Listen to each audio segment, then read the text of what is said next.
حكاية المالتي تاسكينج دي طلعت خدعة. انت لو حاولت تعمل حاجتين في نفس الوقت الكواليتي بتاعت حاجة منهم اذا ما كانوش الاتنين هتقل. الشغف بدعة، لان انت بيزيكلي بتدور على حاجة تشتغلها وما تحسش انك تعبان لانك مبسوط بيها، ولكن اللي بيكبر اللي بيتطور احيانا بيمر في فترات تعب، فاللي انت محتاج تدور عليه هو الفلو ستيت وانت بتعمل حاجة مش الشغف، وده موضوع كبير. طب ايه تاني بدعة ممكن تكون موجودة؟ ان انت يكون عندك لابتوب ونت وما بتعملش 50,000 في الشهر فتصعب على البعض.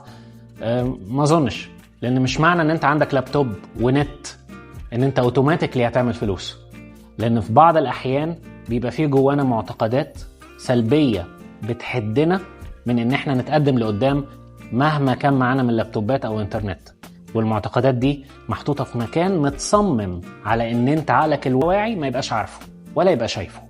فالموضوع اعقد شوية من حتة لابتوب ونت وكلام من ده، ولا ايه رأيكم؟